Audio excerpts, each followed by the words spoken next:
Tunataka tubadilishe nani? Tunataka tubadilishe nani? Hatutaki kubadilisha katiba. Hatutaki kubadilisha katiba.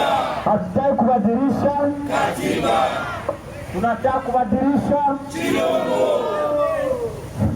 Ça, je pense que ndio objectif yetu kwa hapa. Tunataka kubadilisha katiba. Uvira na Katala Chilombo. Hatutaki kubadilisha katiba. Tunataka kubadilisha Chilombo.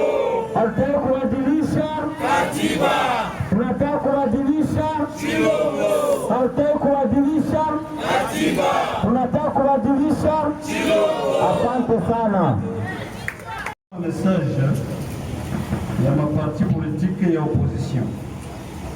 Déclaration des forces politiques des territoires et villes d'Uvira contre le changement de la constitution, une dérive dictatoriale qui ne dit pas son nom.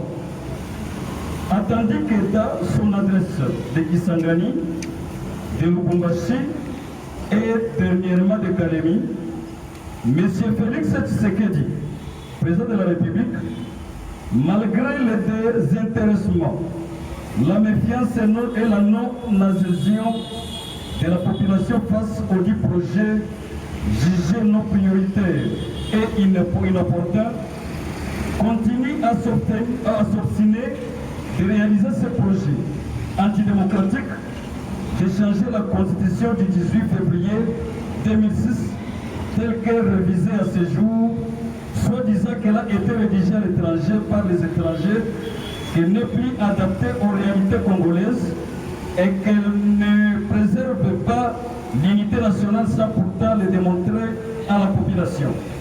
Que cela étant, tout citoyen congolais éveillé, sachant scruter les intentions cachées, connaissant que les DPS et M. Félix Tshisekedi sont des manipulateurs avéreux, ne peut voir à ce projet qu'une intention malhonnête et manifeste de s'éterniser au pouvoir, car au-delà de tout ce qu'il peut ajouter pour distraire, son intérêt principal est de déverrouiller l'article 220 de la présente constitution, pourtant, rappelons-le, contre la volonté populaire, la chose qui nous fait reculer depuis plusieurs années, au lieu de maintenir notre démocratie et d'avancer avec notre jeune démocratie pour laquelle il y a eu beaucoup de martyrs, eu égard à ce qui précède, nos partis politiques d'opposition de la ville et territoire d'Uvira, réfractaires à ce projet maléfique, nous rallions à notre peuple et par là, au nom de sa majorité silencieuse, déclarons avec la toute dernière énergie notre opposition radicale contre toute révision ou changement de la Constitution pour des raisons ci-après. 1. La Constitution de 2006 n'a jamais été l'œuvre des étrangers ni élaborée par des étrangers, comme le prétend le régime en place en vue des intérêts égoïstes. En effet, l'on se rappellerait que sa première mouture a été élaborée dans la ville de Kisangani, précisément à Simisimi, par des grands intellectuels congolais, ces constitutionnalistes de renom, ensuite rédigés par notre Parlement, approuvés en Afrique du Sud par toutes les forces sociales et politiques de la République et enfin adoptés par le peuple congolais à plus de 80% au travers les référendums. 2. Affirmons sans crainte d'être contredit que la constitution actuelle est parmi les meilleures constitutions de l'Afrique et pourquoi pas du monde. La raison est qu'elle renferme tous les principes démocratiques. Pour dire que si elle est bien appliquée, elle peut transformer notre pays en Allemagne d'Afrique. Donc, que M. Tshisekedi dise qu'il est bloqué par elle dans sa mission pour l'amélioration des conditions du peuple congolais, c'est être malhonnête pour vouloir cacher ses limites. Et ainsi, c'est non sans raison que nous pouvons le comparer à un cultivateur paresseux qui accuse la roue comme cause de son échec au travail, pourtant celui qui est incapable de la faire travailler. 3. M. Tshisekedi développe la politique des mensonges pour s'attirer des intérêts égoïstes. Dire au peuple que l'article 217 consiste en la cession d'une partie du territoire congolais, alors que l'article 214, à son alinéa D, est en effet clair comme de l'eau limpide quand il dispose qu'aucune cession du territoire ne peut être réalisée sans l'accord du peuple congolais consulté par référendum, est une immoralité politique grave constitutive de l'infraction de haute trahison et susceptible de poursuites judiciaires s'il permettait l'état de droit dans notre pays où la justice jouerait indépendamment son rôle régalien. 4. Même pour la révision, le moment n'est pas opportun. En effet, M. Tshisekedi se comporte comme un mauvais papa de la famille. Si l'on en croit au dire du grand maître Jésus, à qui les enfants demandent du pain et leur donnent la pierre, tandis que le peuple congolais a encore besoin de la fin de la guerre à l'est du pays, de l'amélioration de leurs conditions sociales de vie, de la lutte contre la corruption et de l'impunité qui caractérise son régime, etc.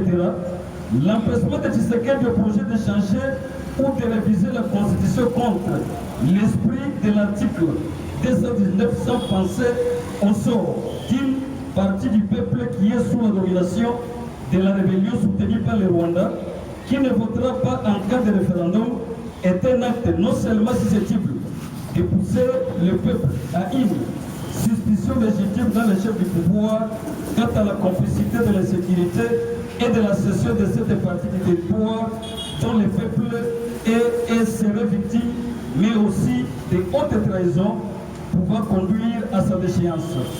5. Comme l'a interpellé le grand professeur Bati Lukwebo, qui a eu cette fois-ci un petit sursaut patriotique en disant que les problèmes de la RDC, ce ne sont pas les textes, mais c'est l'homme congolais qui n'a pas de conscience patriotique, ce qui voudrait dire que même sans constitution, un dirigeant patriote peut bien servir le peuple. Exemple, pour payer les enseignants décemment, pour construire une route, pour ne parler que cela ne nécessite pas de lire dans un document. Par ailleurs, quant à ce, n'y a-t-il pas de pays sans constitution formelle et pourtant les avancements sont perceptibles? C'est le cas de l'Angleterre. 6.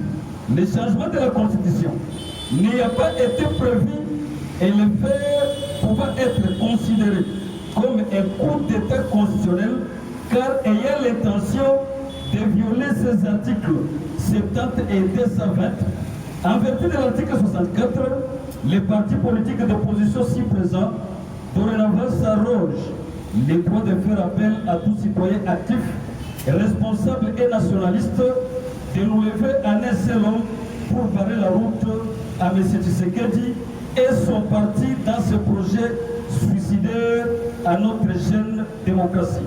Ainsi, disons-nous, non à toute velléité dictatoriale, non à tout changement ou révision de la Constitution que le peuple congolais ne fera point passer au prix du sacrifice suprême.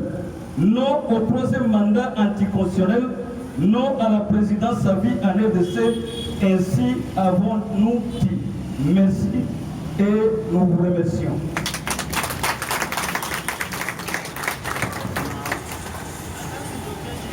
Tunashukuru.